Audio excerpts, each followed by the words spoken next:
للہ رب العالمین والصلاة والسلام علی رحمت للعالمین وعلی آلہ الطیبین الطاہرین وعلی صحابہ العارفین اما بعد فاعوذ باللہ من الشیطان الرجیم بسم اللہ الرحمن الرحیم اہدنا الصراط المستقیم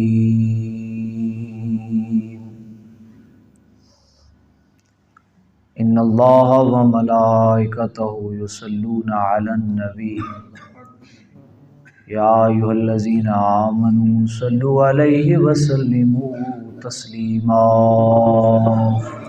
اللہم صل علی سیدنا و مولانا محمد معدن الجود والکرم وآلہ وصحبہ وبارک وسلم علیہ الصلاۃ والسلام علیک یا سیدی یا رسول اللہ وعلی آلک وصحابک یا سیدی یا حبیب اللہ۔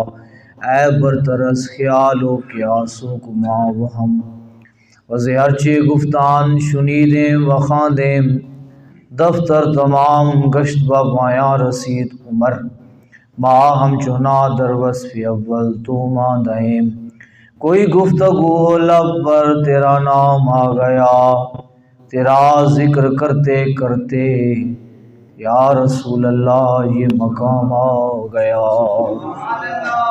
ہزار بار بشویم دہن بمشک و گلاب ہنوز نام تو گفتن کمال بے ادبیست منم غلام توے یا رسول اللہ دلم فداس بنقش نال پاک توے یا رسول اللہ در دل مسلم ز مقام مصطفیٰ آبروئے ما ز نام مصطفیٰ کروں تیرے نام پہ جاں فدا نہ بس ایک جہاں دو جہاں فدا دو جہاں سے بھی نہیں جی برا کروں کیا کروڑوں جہاں نہیں یہی ہے آرزو کہ تعلیم قرآن عام ہو جائے ہر اونچے سے اونچا پرچم اسلام ہو جائے۔ بعد از حمد و صلات علماء کرام نعت خوانان عظام جمیع رسول اللہ صلی اللہ علیہ وسلم کے غلام، آج ہم ماہانہ درس قرآن کے سلسلہ میں ایک بار پھر جمع ہیں۔ ہم نے گزشتہ درس قرآن میں ایک چیز پر گفتگو کی تھی کہ قرآن مجید فرقان حمید پر بعض لوگوں یعنی جو کفار ہیں ان کا یہ اعتراض ہوتا ہے کہ قرآن مجید فرقان حمید اللہ کی کتاب نہیں ہے۔ اس کے اوپر ہم نے گفتگو کی تھی کہ وہ کیا اعتراض پیش کرتے ہیں اور اس کو ہم نے تھوڑا سا سمجھا تھا۔ آج اسی گفتگو کو تھوڑا سا میں آگے بڑھاتا ہوں اور اس کا ایک اور پہلو آپ کو سمجھانے کی آج کے اس درس قرآن میں کوشش کروں گا۔ میں نے آپ کو یہ چیز بھی بتائی تھی کہ کئی لوگ قرآن مجید فرقان حمید کی آیات پڑھ کے دھوکہ دینے کی کوشش کرتے ہیں کہ ان قرآن مجید کی آیات کا مفہوم اور مطلب جو ہے وہ بدلنے کی کوشش کرتے ہیں، اور پھر دوسری چیز یہ ہے کہ اس قسم کے نظریات پیش کیے جاتے ہیں کہ قرآن سمجھنے کے لیے کسی عالم کی ضرورت نہیں ہے، بس آپ کو ترجمہ آ جائے آپ کہیں سے عربی سیکھ لیں، پھر آپ قرآن خود پڑھیں۔ قرآن مجید کو اللہ تعالیٰ نے آسان بنایا ہے۔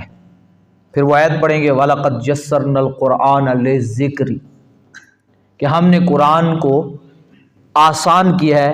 وہ ذکر کا مطلب کیا کر دیتے ہیں، آگے پوری بات نہیں کرتے۔ وَلَقَدْ يَسَّرْنَا الْقُرْآنَ، ہم نے قرآن کو آسان بنایا ہے۔ اب اس کا وہ مفہوم کیا لیتے ہیں، جی دیکھو قرآن آسان ہے، آگے بات کو چھوڑ دیتے ہیں، توڑ دیتے ہیں، حالانکہ آیت کا آگے تعلق ہے کون سا، للذکر۔ ذکر کا معنی کیا ہے، یاد کرنے کے لیے۔ اب اس کے ساتھ اگر اس آیت کو جوڑیں تو اس کا مطلب یہ بنتا ہے کہ ہم نے قرآن کو یاد کرنے کے لیے آسان بنایا ہے۔ کس کے لیے آسان بنایا ہے، یاد کرنے کے لیے۔ اگر ایک بچہ بھی اٹھ کے اس قرآن کو یاد کرنا شروع کرے، رب اس کے سینے میں بھی قرآن کو محفوظ فرما دیتا ہے۔ ایک بزرگ عمر رسیدہ بھی اگر اس قرآن کو پڑھنے کی کوشش کرے تو رب اس پر بھی علم نشرہ فرما دیتا ہے۔ میں نے ایک بزرگ کا مشاہدہ کیا ہے، اس کی عمر کافی طویل ہے، تو وہ مجھے کہتا ہے کہ جی حضرت صاحب میں نے نا مو شریف کا ہے قرآن مجید پڑھنا شروع کیا ہے، تو جس کے پاس بھی جاتا تھا وہ سارے استاذ کہتے تھے چاچا تو ایویں ہاتھ پھیر لیا کر، تیری ثواب ملے سی ساگو نہ کھپا۔ اس نے کہا میں نے پڑھنا ہے، میں نے اسے کہا تو پڑھ جائے گا۔ وہ کہتا ہے پہلے بندے ہیں جو آپ مجھے کہتے ہیں پڑھ جاؤ گے، باقی تو سب کہتے ہیں تو نہیں پڑھ سکتا۔ میں نے کہا تو پڑھ جائے گا۔ قرآن کا یہ اعجاز اور معجزہ ہے کہ رب نے فرمایا کہ جو کتنا کند ذہن بھی ہو، کتنا اس کا تنگ سینہ بھی ہو، قرآن پڑھنے آئے گا، رب فرماتا ہے میں اس پہ رب تعالیٰ کی ذات اس کا سینہ کھول دوں گا، فرمایا۔ اب بات کو سمجھیے لوگ کس طرح سے مطلب کہاں سے کہاں لے جاتے ہیں۔ اور میں نے وہ حدیث پاک آپ کے سامنے رکھی تھی، اسی حدیث پاک کو آج تھوڑا سا میں آگے بڑھوں گا، اور آپ کو یہ میں نے حدیث پاک آپ کے سامنے رکھی تھی امام احمد بن حنبل کے حوالے سے اور ابن ماجہ اور مشکات شریف کے حوالے سے، کہ رسول اللہ صلی اللہ علیہ وسلم کریم علیہ الصلوۃ والسلام نے چند لوگوں کو دیکھا کہ وہ قرآن مجید فرقان حمید کے بارے میں آپس میں جھگڑا کر رہے تھے، یعنی اختلاف کر رہے تھے۔ تو رسول اللہ صلی اللہ علیہ وسلم نے فرمایا کہ اس حرکت سے تم سے پہلے لوگ ہلاک ہو گئے، اسی وجہ سے تم سے پہلے لوگ ہلاک ہوئے کہ انہوں نے کیا کیا، بعض کتاب کو بعض سے ٹکرا دیا، یعنی قرآن مجید یا جو بھی پچھلی کتابیں تھیں ان میں سے بعض کو بعض کے ساتھ ٹکرانا شروع کر دیا۔ کہتے تھے کہ یہ آیت اور ہے، یہ کچھ اور کہتی ہے، انہوں نے ٹکرانا شروع کیا، اس وجہ سے وہ ہلاک ہو گئے۔ میں تم بھی وہی کام کر رہے ہو۔ حالانکہ حضور نے فرمایا کتاب اللہ تو اس لیے اتری ہے کہ وہ بعض قرآن کا حصہ بعض دوسرے قرآن کے حصے کی تصدیق کرنے کے لیے آیا ہے، فرمایا ٹکرانے کے لیے نہیں آیا، وہ کس لیے آیا، ایک دوسرے کو مضبوط کرنے کے لیے آیا ہے۔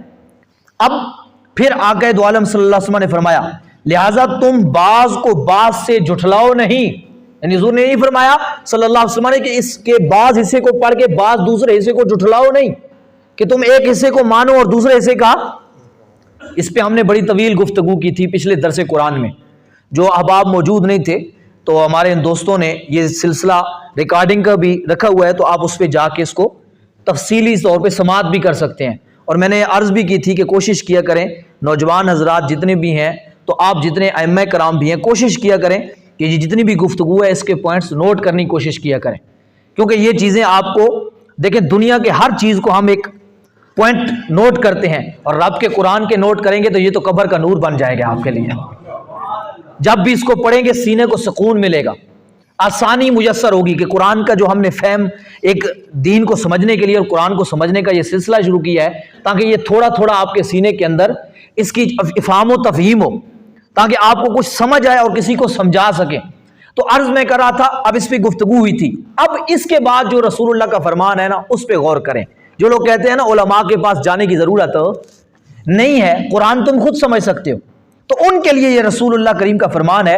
میرے آقا دو عالم صلی اللہ علیہ وسلم نے فرمایا کہ فما علمتم منہ فقولوا، وما جہلتم فقلوہ الی عالمہ، رسول اللہ صلی اللہ علیہ وسلم نے فرمایا کہ جس قدر تم کتاب اللہ جانو تو اس کو بولو، اس کے بارے میں کہو، یعنی اس کو بیان کرو، اور جو تم نہیں جانتے فقلوہ الی عالمہ، اس کو قرآن کے عالم کے پاس لے جاؤ۔ حضور نے فرمایا کدھر لے کے جاؤ؟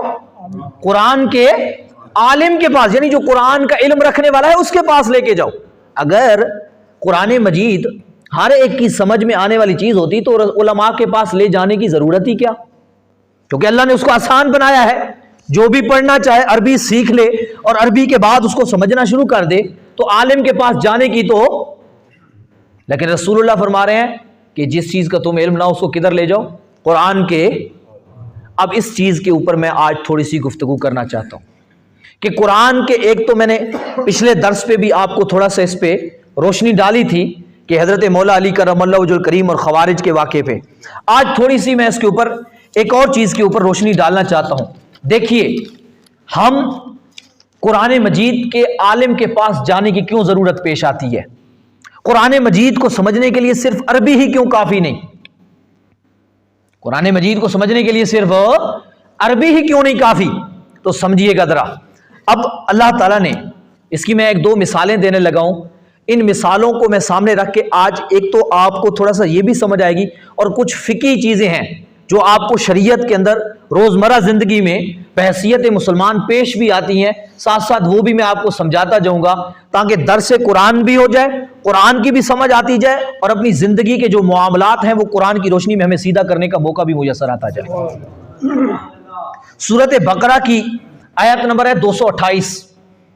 اب اس کے اندر اللہ تعالیٰ نے جو جن عورتوں کو طلاق دے دی جاتی ہے، اللہ تعالیٰ ہم سب کو محفوظ فرمائے۔ یہ ایسی چیز ہے جس کی آج ہمارے معاشرے میں اتنی عام ہو چکی ہے کہ جس کی طرف لوگوں کی توجہ ہی نہیں ہے، لوگ سمجھتے ہیں کہ وہ عام سی چیز ہے۔ بہرحال اللہ تعالیٰ نے اس کے احکامات قرآن میں بیان فرمائے۔ اب جس عورت کو طلاق ہو جاتی ہے، رب ذوالجلال فرماتا ہے وَالْمُطَلَّقَاتُ يَتَرَبَّصْنَ بِأَنفُسِهِنَّ ثَلَاثَةَ قُرُوءٍ۔ یہ آیت نمبر 228 ہے سورۃ بقرہ کی۔ اللہ تعالیٰ ارشاد فرماتا ہے جن عورتوں کو کیا دے دی جائے؟ طلاق دے دی جائے، وہ اپنے آپ کو 3 قروء تک چھوڑے رکھیں، یعنی اس کا مطلب ہے عدت، یعنی وہ عدت گزاریں، ان کی 3 قروء تک عدت ہے۔ میں نے ابھی قروء کا ترجمہ نہیں کیا، میں اس کی وجہ بتاتا ہوں۔ اب یہ جو لفظ قروء عربی میں استعمال ہوا ہے، اگر آپ ڈکشنری اٹھائیں گے جو عربی کی ہے، اس میں اگر خالی عربی قرآن کے لیے کافی ہوتی سمجھنے کے لیے، باقی علوم ضروری نہ ہوتے، علماء کے پاس جانے کی ضرورت نہ ہو، تو آپ ڈکشنری میں جائیں گے تو عرب کی ڈکشنری اس کے 2 معنی بتاتی ہے، ایک حیض اور ایک طہر۔ میں سمجھا دیتا ہوں، عورتوں کو، جو عورتیں ہوتی ہیں ان کو جو ماہانہ طور پہ ایک عادتاً خون آتا ہے جس کو مینسز کہتے ہیں، وہ اس کو عربی میں کیا کہتے ہیں؟ حیض کہتے ہیں۔ اس کو عربی میں کیا کہتے ہیں؟ حیض بھی کہتے ہیں، اور اسی کے لیے عربی میں لفظ استعمال ہوتا ہے قروء۔ قر وحد کا لفظ ہے، قروء جمع ہے اس کی، یعنی ایک لفظ استعمال ہوتا ہے قرء، تو یہ لفظ استعمال ہوتا ہے۔ اور جب حیض عورت کا رک جاتا ہے اس کے بعد وہ کیا ہو جاتی ہے؟ پاک ہو جاتی ہے۔ کیا ہو جاتی ہے؟ تو پھر وہ نماز روزہ، اس کو کیا کہتے ہیں؟ طہور۔ اس کو کیا کہتے ہیں بھائی؟ یعنی اس کا ہم اپنی زبان میں کیا کہتے ہیں؟ پاکی، اور عربی میں اس کے لیے لفظ استعمال ہوتا ہے، عربی میں اس کو بھی قر کہتے ہیں، قرن کہتے ہیں۔ اب حیض بھی قرن، پاکی کا مطلب بھی۔ اب جو بندہ کہتا ہے کہ علماء کے پاس جانے کی ضرورت، تو اب وہ اس آیت کو جب پڑھے گا تو قرآن نے تو فرمایا والمطلقات یتربصن بانفسہن ثلاثۃ قروء، کہ جس عورت کو طلاق ہو جائے وہ 3 قروء تک اپنے آپ کو چھوڑے رکھے، یعنی کہیں اور شادی، یعنی جس کو ہم اپنی زبان میں کیا کہتے ہیں؟ عدت گزارے۔ اب قروء کا معنی حیض بھی ہے، قروء کا معنی، اب فیصلہ کیسے ہوگا کہ 3 حیض گزارے یا 3 پاکیاں گزارے؟ یعنی 3 حیض اس کو ٹھہرنا ہے، کہیں اور نکاح نہیں کرنا، یا 3 پاکیوں تک ٹھہرنا ہے؟ اب جو میرے جیسا یا عام ہمارے جیسا بندہ ہے وہ یہ فیصلہ کیسے کرے گا کہ قروء کا معنی یہاں کیا لینا ہے؟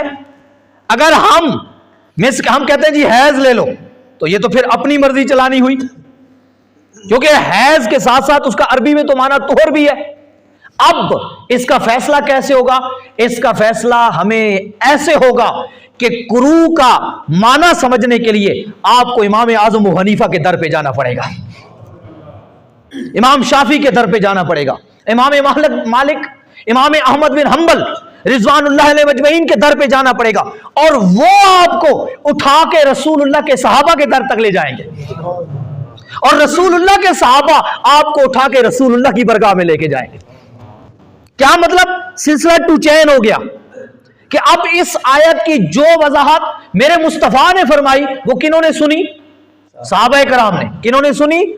صحابہ کرام نے اپنے شاگرد یعنی تابعین کو دی، اور تابعین نے کن کو دی؟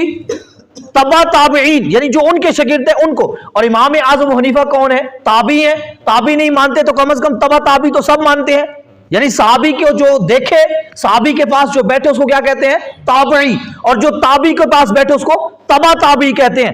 اب امام اعظم ابو حنیفہ نے کن سے پڑھا؟ صحابہ سے پڑھا۔ صحابہ نے کن سے پڑھا؟ رسول اللہ نے پڑھا۔ جو امام اعظم ابو حنیفہ نے بتایا وہ بتایا جو در مصطفیٰ سے آیا۔ تو اس لیے اگر کوئی 14ویں صدی میں تشریح کرے گا تو وہ اپنی دماغ سے کرے گا، وہ سوچے گا کہ اب میں نے کیا کروں، وہ اپنی طرف سے۔ اگر وہ بھی کچھ کرے گا تو وہ دلیل دے گا، اسے ہم کہیں گے کہ یہ معنی جو تو لے رہا ہے اس پہ دلیل دے، تو وہ دلیل کہاں سے لائے گا؟ دلیل کہاں سے لائے گا؟ وہ کہے گا کہ میں بخاری شریف سے لے کے آتا ہوں، میں کہاں سے لے کے آتا ہوں؟ مسلم شریف سے لے کے آتا ہوں، میں کہاں سے لے کے آتا ہوں؟ ترمذی شریف سے لے کے آتا ہوں، میں کہاں سے لے کے آتا ہوں؟ نسائی شریف سے، ابن ماجہ سے، دارمی سے، ان سے لے کے آتا ہوں، یعنی حدیث کی کتابوں سے۔ اور حدیث کی کتابیں کس نے لکھی ہیں؟ محدثین نے لکھی ہیں نا۔ محدثین کون تھے؟ صحابہ تھے۔ کوئی محدث بھی صحابی، امام بخاری صحابی تو نہیں ہے نا بھائی، تابعی بھی تبع تابعین کے نیچے آ کے درجے میں آ جاتے ہیں۔ اور وہ انہوں نے پھر ان سے پوچھے کہ امام بخاری کو کس نے حدیث بتائی؟ ان کو ان کے استاد نے بتائی۔ ان کو کس نے بتائی؟ ان کے استاد نے بتائی۔ ان کو کس نے بتائی؟ صحابہ نے بتائی۔ صحابہ کو کس نے بتائی؟ رسول اللہ نے بتائی۔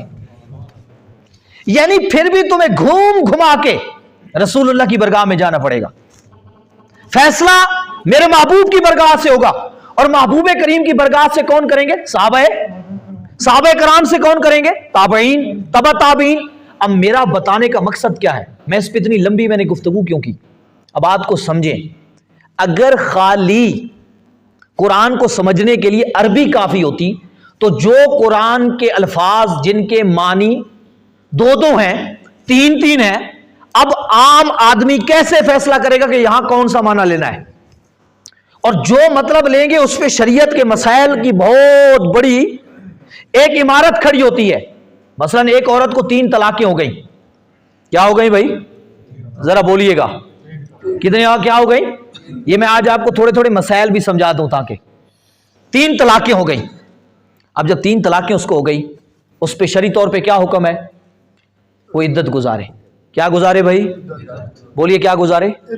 عدت کا کیا مطلب ہے؟ کہ وہ کہیں اور نکاح نہیں کر سکتی، گھر میں رہے گی، سوگ منائے گی، یعنی جہاں اس کی عدت کا معاملہ ہے وہ شرعی طور پہ ساری اپنے سلسلے کے اندر رہے گی، عدت گزارے گی۔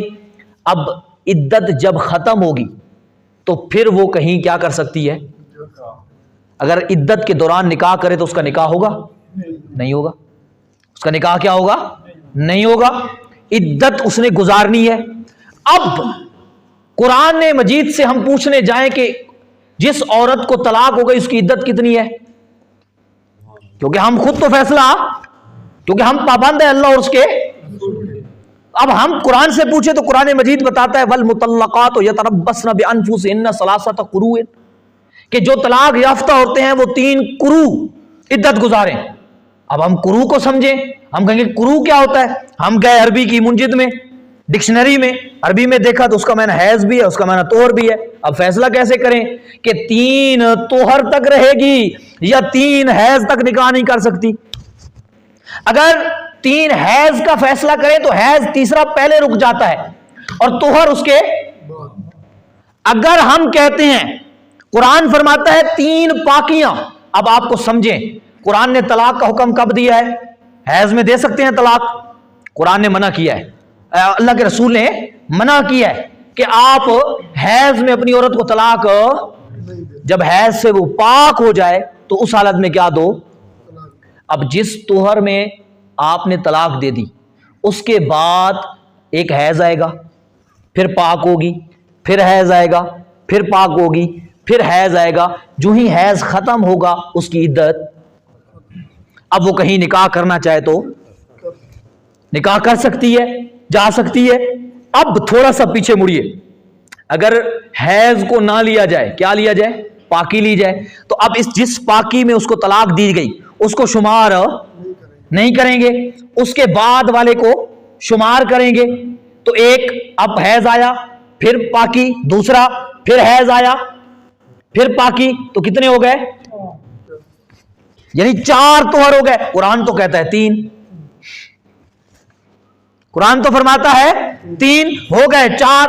اب اس وجہ سے فیصلہ ہم اگر کرنے پہ آئیں گے تو ہم فیصلہ نہیں کر سکتے، اس لیے ہمیں ضرورت پیش آئی امام اعظم ابو حنیفہ کی. اور ان کی کیوں آئی؟ کیونکہ انہوں نے رسول اللہ کے صحابہ سے سنا ہے، تابعین سے سنا ہے، اور انہوں نے رسول اللہ سے سنا ہے. پھر انہوں نے ہمیں دلائل سے یہ امت کو سمجھایا کہ یہاں مانا حیض کا لینا ہے، پاکی کا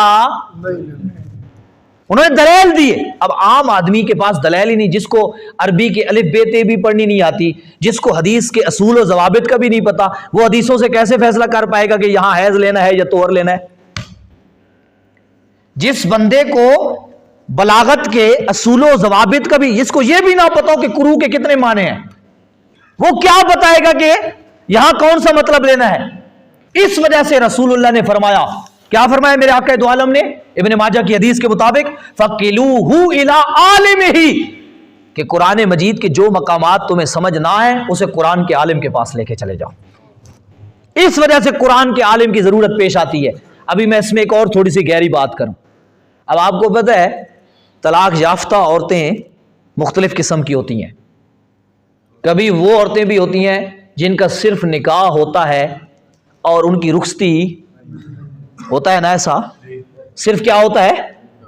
ابھی رخصتی، یعنی مرد اور عورت کا ابھی اس کا ان کی خلوت ہی نہیں ہوئی، یعنی جدائی ہی، صرف نکاح ہوا ہے.